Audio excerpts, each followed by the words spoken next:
Hi student, मैं doctor Amar Singh Thakur आपके सामने ये नेक्स्ट फिनॉल का पार्ट 3।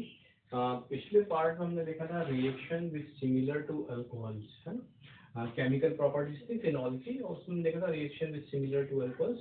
एंड वो अब ये नेक्स्ट पार्ट है रिएक्शन डिफरेंट फ्रॉम अल्कोहल्स।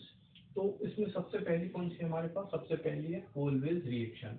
तो कोलविल रिएक्शन में क्या है भाई, जब हम C6H5OH फिनॉल, ठीक है, तो जब फिनॉल की रिएक्शन होती है हमारे साथ NaOH के साथ, तो हमारे पास क्या होता है, इसका सोडियम सॉल्ट मिलता है जिसको हम क्या बोलते हैं, सोडियम फिनॉक्साइड। ये CO2 के साथ रिएक्शन करता है ना। और हमारे पास क्या देता है, सैलिसिलिक एसिड का सोडियम सॉल्ट, है ना। इसका नाम क्या होता है हमारे पास, सोडियम सैलिसिलेट।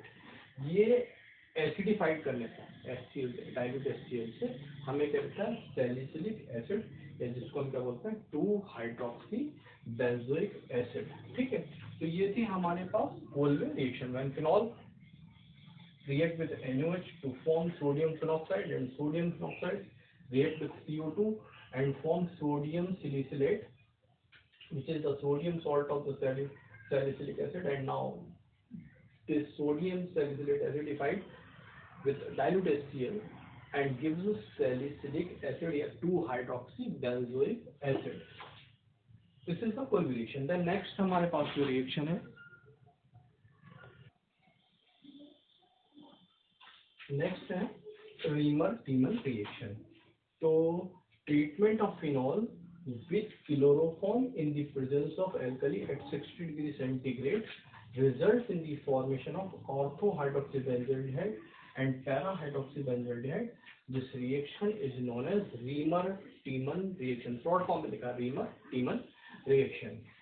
तो phenol, this is the phenol, phenol के साथ रिएक्शन हुई है हमारे पास किसकी, क्लोरोफॉर्म और NaOH की, है ना। प्रेजेंटली ये क्लोरोफॉर्म CHCl3 क्लोरोफॉर्म, ठीक है। तो ये हमारे पास एक इंटरमीडिएट प्रोडक्ट बनता है, ठीक है। और हम इसको H2SO4 के साथ रिएक्शन कराते हैं आगे, तो ये हमें क्या देता है, ऑर्थो हाइड्रोक्सी बेंजल्डिहाइड और पैरा हाइड्रोक्सी बेंजल्डिहाइड। ये ऑर्थो है, ये क्या है, पैरा हाइड्रोक्सी, बाकी पूरा सेम है। ये ऑर्थो डेरिवेटिव्स है, ये पैरा डेरिवेटिव्स है। ऑर्थो हाइड्रोक्सी बेंजल्डिहाइड और पैरा हाइड्रोक्सी बेंजल्डिहाइड, ये मेजर प्रोडक्ट मिलता है और ये माइनर मिलता है। ऑर्थो हाइड्रोक्सी बेंजल्डिहाइड, इसी को हम क्या बोलते हैं, यही कहलाता है सैलिसल्डिहाइड, SALICYL सैलिसल्डिहाइड, ठीक है। क्या कहलाता है ये, सैलिसल्डिहाइड। इसको मैं यहाँ पर लिख देता हूँ, सैलिसल्डिहाइड, सैलिसल्डिहाइड SALICYLDEHYDE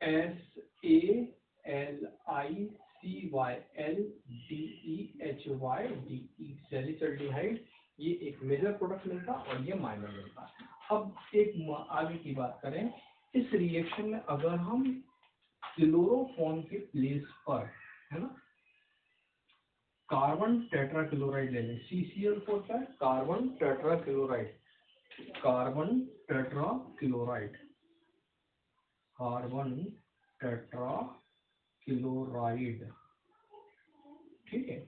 तो if we to carbon tetrachloride in place of carbon chloroform, then salicylic acid is the major product, ठीक है।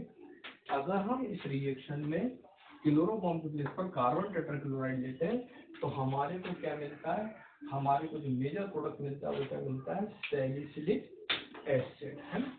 ठीक है, बस इतना ही डिफरेंस है। ये यहाँ पर मेजर प्रोडक्ट क्या मिल जाएगा, सैलिसिलिक एसिड। तो ये थी रीमर-टीमन रिएक्शन। नेक्स्ट देखते हैं आगे की रिएक्शन।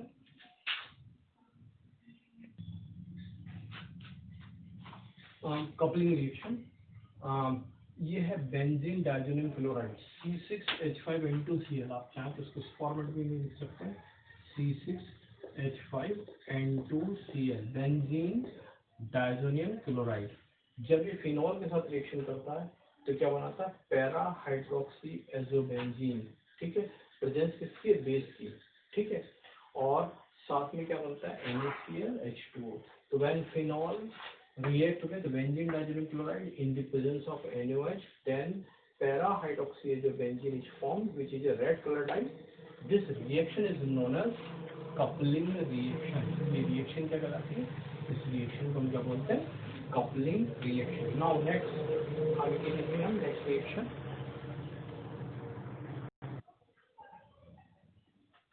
नेक्स्ट रिएक्शन है रिएक्शन विद थैलिक एनहाइड्राइड।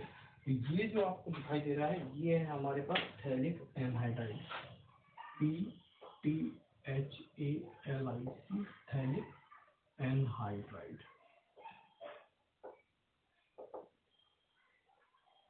ठीक है। ये है थैलिक एनहाइड्राइड। ये फिनॉल के दो मोल्स हैं, एक ये और एक ये, फिनॉल, ठीक है, 2 मोल्स। तो ये थैलिक एनहाइड्राइड है, ये फिनॉल्स है। कंसंट्रेटेड H2SO4 की प्रेजेंस से डिहाइड्रेटिंग एजेंट का काम करता है कंसंट्रेटेड H2SO4, और पानी के मॉलिक्यूल को क्या कर देता है, रिमूव कर देता है, ठीक है। और ये क्या बनता है, फिनोल्फथालीन। ये हमारे पास क्या है, एक इंडिकेटर है जो काय में इस्तेमाल होता है, टाइट्रेशन में, एसिड बेस टाइट्रेशन के अंदर इस्तेमाल होता है, ठीक है।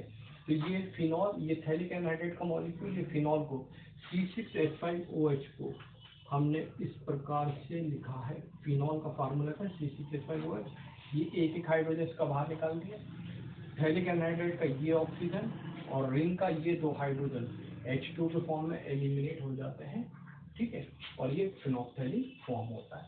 तो when phenol react with phthalic anhydride in presence of concentrated H2SO4, phenolphthalein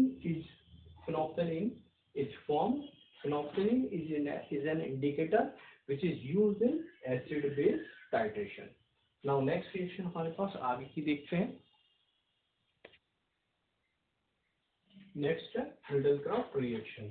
तो जब फिनॉल की रिएक्शन होती है, फिनॉल की रिएक्शन होती है किसके साथ, एल्किल हैलाइड के साथ, यानी क्लोरोमीथेन या मिथाइल क्लोराइड,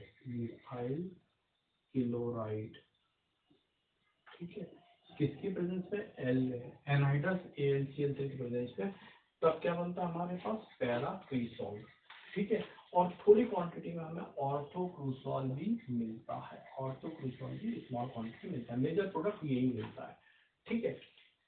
ये काय का एग्जांपल है हमारे पास फ्रीडल-क्राफ्ट रिएक्शन एल्काइलेशन का, क्यों, क्योंकि इसमें अटैच क्या हो रहा है, एल्काइल ग्रुप बेंजीन रिंग के ऊपर, ठीक है। तो when phenol react with alkyl halide या methyl chloride in presence of anhydrous AlCl3, paracresol is formed as major product and some quantity of orthocrisol is also formed. This is known as Friedel-Crafts reaction, ठीक है। Now next one,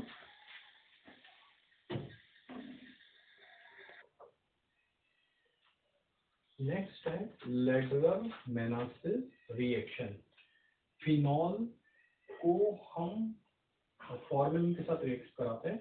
formalin है क्या, 40% aqueous solution of 40% aqueous solution of formaldehyde, so 40% aqueous solution of formaldehyde ठीक है। वो क्या कहलाता है, फॉर्मेलिन कहलाता है। फॉर्मेलिन का इस्तेमाल डेड बॉडीज को प्रिजर्व करने में भी होता है। तो जब फिनॉल की रिएक्शन होती है फॉर्मेल्डिहाइड के साथ NaOH की प्रेजेंस में, तब हमारे पास क्या होता है, ऑर्थो हाइड्रोक्सी बेंजाइल अल्कोहल और पैरा हाइड्रोक्सी बेंजाइल अल्कोहल बनते हैं, और इस रिएक्शन से क्या बनते हैं, लेडरर-मेनासेस रिएक्शन। हम फॉर्मेल्डिहाइड को ऐसे भी लिख सकते हैं HCHO, और इसका इंपेरिकल फार्मूला मैंने क्या लिख दिया, CH2O, कार्बन 1, हाइड्रोजन 2 और ऑक्सीजन 1। अब क्या हुआ, ये फिनॉल है C6H5OH, ये एज इट इज जैसा कही रहा है। यहाँ जब ये CF अटैच होगा CH2O, तो रिंग की एक हाइड्रोजन हटेगी, वो हाइड्रोजन हट के इधर आ गई और ये CH2O यहाँ पर आ गया। इसको हमने क्या बोला, ऑर्थो हाइड्रोक्सी बेंजाइल अल्कोहल और पैरा हाइड्रोक्सी बेंजाइल अल्कोहल, ठीक है। तो when phenol react with formalin, which is 40% aqueous solution of formaldehyde in presence of NaOH form ortho-hydroxybenzyl alcohol and para-hydroxybenzyl alcohol. This reaction is called Lederer-Manasseh reaction. Now next,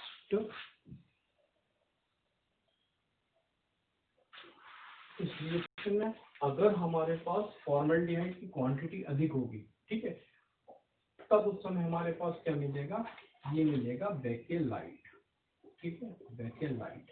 bakelite क्या हमारे पास एक polymer है। तो अगर if the quantity in this reaction quantity of the formaldehyde is more, ठीक है, in presence of NaOH, then bakelite is formed. Bakelite is then polymer. Now next, आगे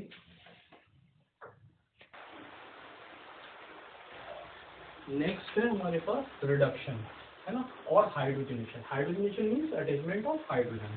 तो ये फिनॉल है, फिनॉल के ऊपर जब रिएक्शन कराई जाती है हाइड्रोजन की, निकेल की प्रेजेंस में 200 डिग्री सेंटीग्रेड पर तब क्या बनता है, साइक्लोहेक्सेनॉल, है ना। तो ये रिडक्शन है when phenol is reduced in presence of nickel at 200 degree centigrade, then cyclohexanol is form, ठीक है। इसको हम इस प्रकार से लिख सकते हैं और COH CH2 H2C H2C CH2 CH2 cyclohexanol ऐसे लिखें और ऐसे लिखें, एक ही बात है। तो ये था रिडक्शन। यहाँ तक इस पार्ट में, अगला नेक्स्ट पार्ट में आएगा। इस पार्ट तक अगर आप कोई भी दिक्कत है तो वो आप मुझसे पूछ सकते हैं, मेरे मोबाइल नंबर, ठीक है।